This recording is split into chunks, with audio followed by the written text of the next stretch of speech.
Morning, everyone. This will be my ITC feedback video. I will do an actual one with regards to like my games and stuff and like how the team did in other videos, but this one is more about the format, just how the event was in general, stuff like that. As many of you can see from online, our team did win the event. We went 5-0. We had a great time. We played a lot of great people, so we definitely enjoyed that part. So let's see where to start. Traveling. I had some unfortunate travel issues. It all ended up working out. I made it there. I made it back. Uh, Delays happened. I was stuck at JFK for like 10 hours yesterday, bored out of my mind.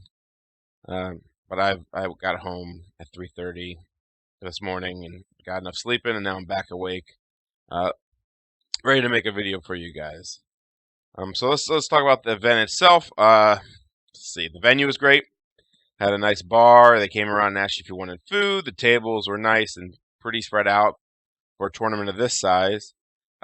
Terrain was nice. It had nice terrain. It did have less terrain than I was anticipating. And what I mean by that is it had a lot. It had a good amount on most boards, but Europe had kind of shit talked America for not playing with a lot of terrain, and they ended up, and it could be because they needed so many tables, having sparser terrain than I imagine they would have, because they had about as much as we have here, if not less on some tables.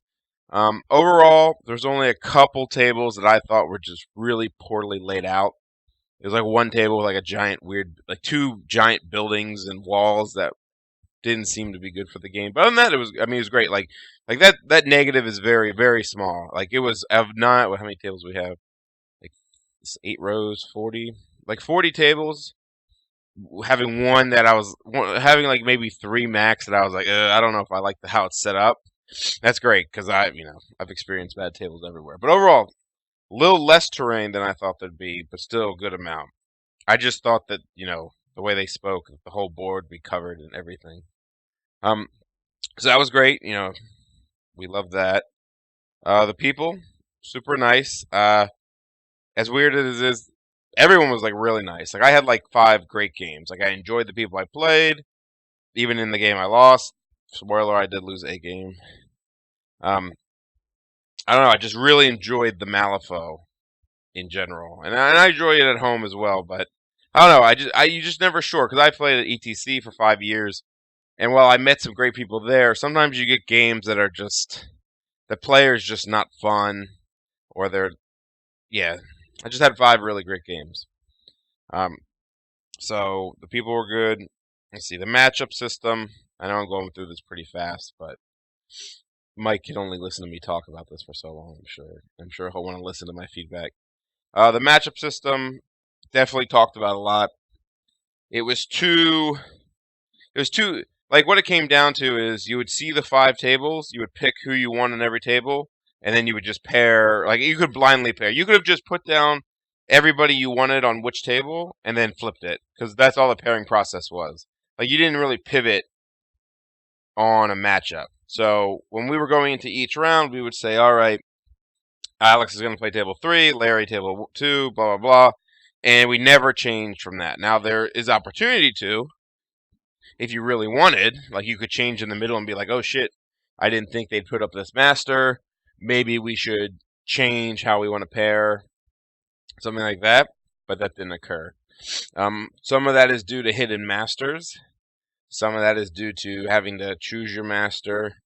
And some of that is just due to how the actual pairing process worked. Where it's you put up 2, they put up 1, and then you pick which 2 of yours you want. So basically, everyone's getting what they want all the time. So let's start with, should we have masters revealed? So the first question is, should you even pick masters? I like it. I think it can be done well. It changes the meta. That's why when people ask about how the meta down there at this tournament was, it's hard to answer because the meta changes when you know your master going into the matchup, right?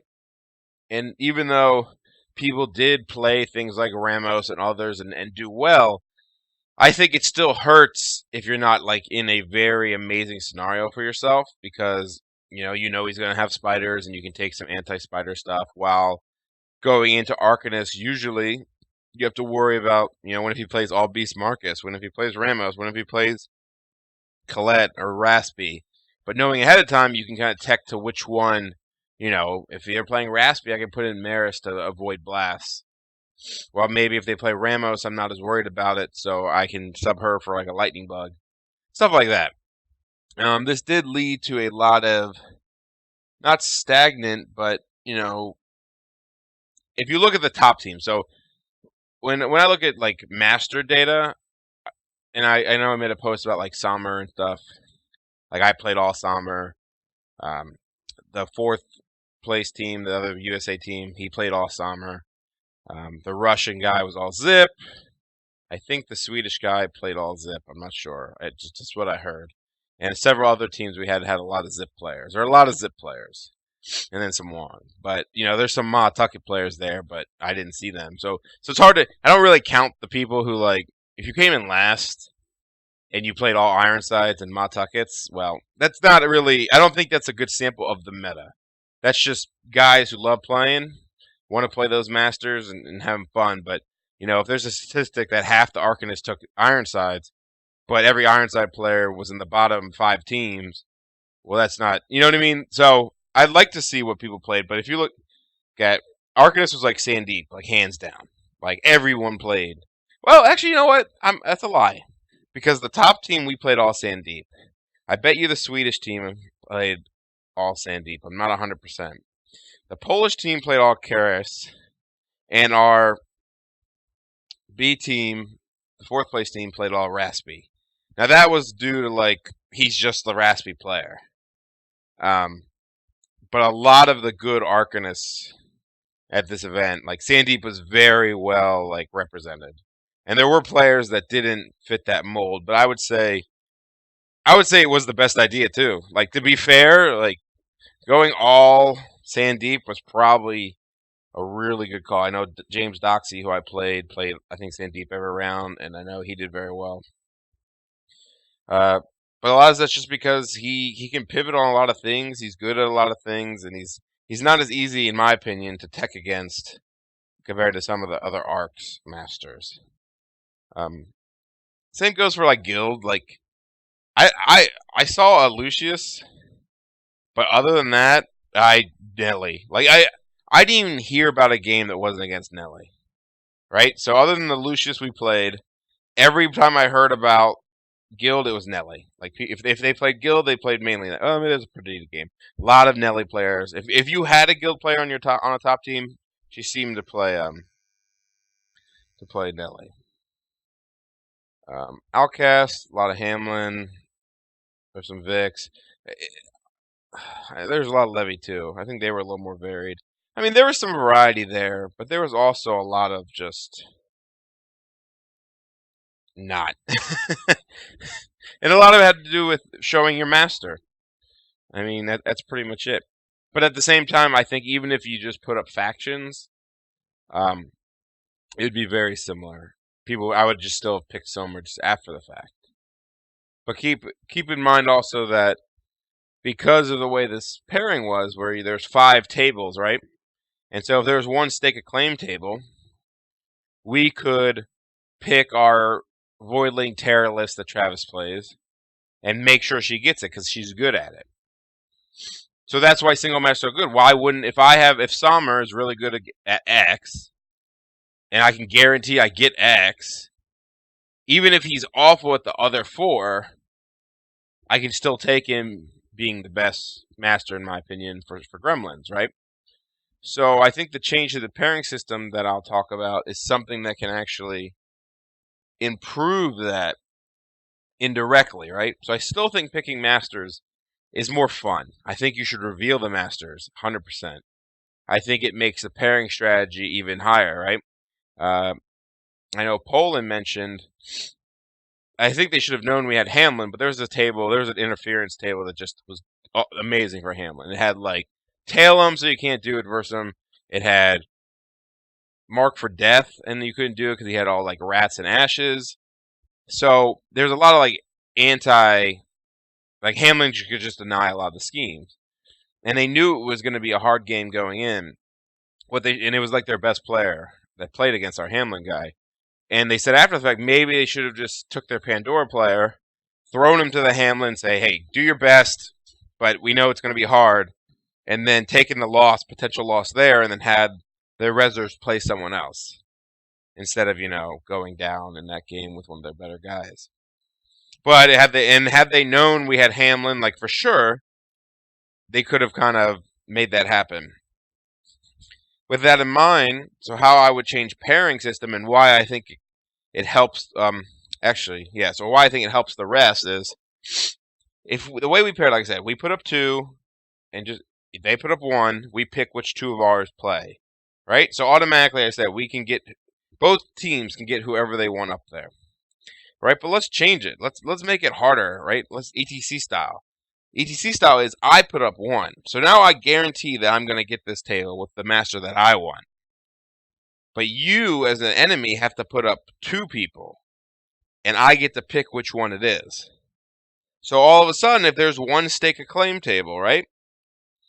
You can't guarantee your Terra unless you get to be the one that puts up 1 on that table. And that's risky if there's not a good second Terra pool. Now, that gives a big advantage to the first team, but then you switch who does it, right? So you might get to do that for one table, but then the enemy team for the next table gets to do it, and you better have 2 people. If there's a reckoning round and you have only one good reckoning, you better hope you get to pick for that table. So I think that'll jostle up pairings, because you'll never know. You don't know what everyone's going to get, and it really changes, how you have to pick masters and how you have to strategize around schemes and strats. Of course, it does kind of tend you to playing more generalist masters that can do everything. But at the same time, if you just do factions, it's kind of boring. Like then it's like, why bother? Like most factions can do most scheme pools, right? Otherwise, why would you play this game? Because single tournaments would be awful for you to play in. So with that in mind, why would what's the point of pairing? Just randomly put everyone down and say, all right, this is a game of Malifaux, good luck. Because at that point, you're pairing the player, right? So that's bragging rights, or UTS. Actually, they do master. But yeah. I don't like the faction planning as much. I mean, there's always going to be a problem no matter how you do it. I think doing it with masters chosen, masters revealed, and then doing the pairing process, the other way, where you won't always get the table you want with all your games, it makes it pretty interesting. Because then you have the strategy of, they gave me Sandeep and Sommer, and I have Kaladi. I don't know, Kaladi. Not only, okay, maybe I want to choose Sandeep because he's worse on this table than Sommer, but I know ahead of time, oh shit, I don't want Sommer playing my other people, so maybe I'll take Sommer from them. Then it comes like strategizing of pairings down the road, being like, oh, they put up Sommer in this round, and he's really good at the interference round that's coming up. Let's take him here, even though he's pretty good at it, and they're going to have a bad interference table because all they got is 4 masters who are bad at interference. You know what I mean? And then that's on the other team to strategize better, saying, hey, we need 2 good people in interference because we may not be able to pick this one ourselves. So that kind of like goes through that process. So I know they're going to change it for next year. I'm sure they'll do a great job. This year wasn't bad. It's not like we didn't enjoy it. It just didn't mean as much in the whole process. We just put who we wanted to play, and I think that's why you kind of saw a rise of some masters and people playing the same master, right? I played Sommer all 5 games. You know why? Because there's always a good table for him, and he's one of my best masters. So why wouldn't I just ride that high of, all right, there's always a good Sommer table. I love the schemes. Let's just keep playing him. Let's just keep playing my best master, and he's hard to counterplay. I really wanted to play Wong. Like I really wanted to play Wong and just kill people, but it was just so much better for my team if I was on Summer. You know, I enjoyed playing him, but like there's a moment where I'm just like I'm tired of summoning Bayous, even though I only summoned. How many did I summon this tournament? 5 games. I summoned 16. I summoned one turn 2 one time because I had the card in hand and I had nothing else to do. I want you guys to know that. I only summoned turn 1. No Sammy summoning. That's a Summer video about Summer recap. So that was good. Matchups. Time. I'm really glad Mike gave us extra 30 minutes. I think it helped overall.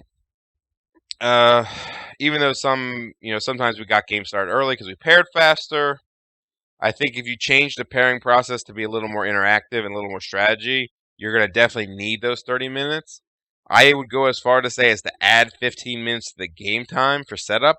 I know there's a lot of games that didn't finish, there's some slow players there, and it cost us at least a win or two. I think, even though we won games, I think there's definitely some wins that could have been had. That people were rushed. The whole end of game thing. I'm not going to claim that people played slow on purpose, but I did hear murmurs that it might have happened. Like they were like, "Why are they so slow? Why they?" I know we had a round where someone took like 30 minutes to pick their crew against us, and we're just like, come on, like we can't. You got to get the game going, and because a lot of it was hanging out the hall. That's why I think. It was a great hall. They served beer. They said they were going to order pizza. I mean, I didn't stay for that because we had like a birthday dinner. But what is 45? Where are people going? That if we were there for 45 minutes longer in the day, assuming you added 15 minutes to every round, that you know what I mean? It's not like we're gonna. Their Stockport has nothing, so we're just all chilling, hanging out, drinking, and talking. 15 more minutes is nothing. I think the table should have been numbered instead of making the captains do it. That's minor. But yeah, I think rounds could have been 30 for pairing because I will say the new pairing process will be more intense. Yes, a lot of people finish very fast, but that's because it's very easy to do this time. I think if it would be way more strategy and people would be way more involved. So I think you need a half hour and then 15 minutes to pick crews, and people need to get their crews picked. Like there's some slow ass people picking their crews. What else? I just had it in my head what I was going to say. Schemes and strats, I liked how they were done. With the new pairing process, it'd be even more tactical. I did enjoy how they changed, like the third round was like all crazy. It was like all interference and reconnoiters. I think that really changes it up. Otherwise, if you have one interference every round, it's pretty much always like the same person that has to play it, which is annoying. And here, like someone may come and leave your mark, and Arcanists do it really well, and so they always get like leave a mark in their pool a lot. And how can you counter that? And part of that would be, the pairing process I spoke about, where they don't guarantee to get it.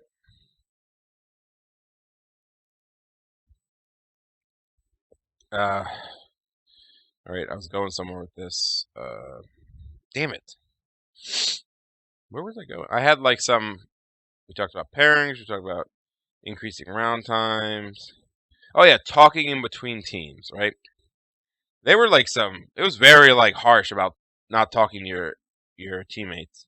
And I 100% agree you shouldn't strategize with them.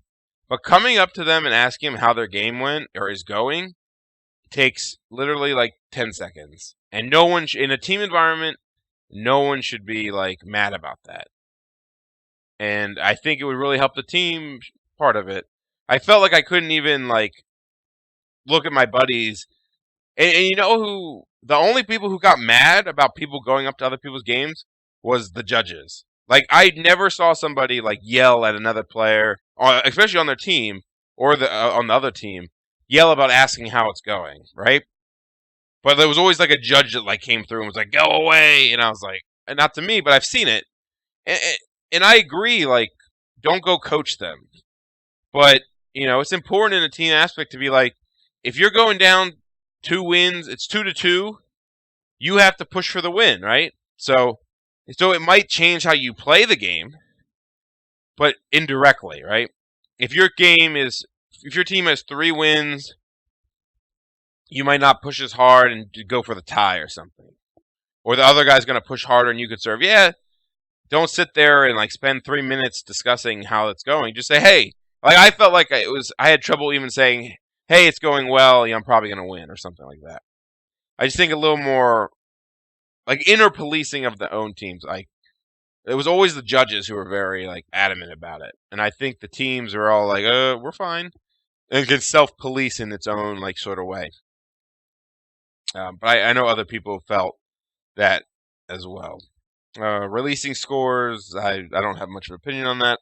I kind of kept track in my head anyway of how teams are doing, so I always knew like where we were and what we need to do.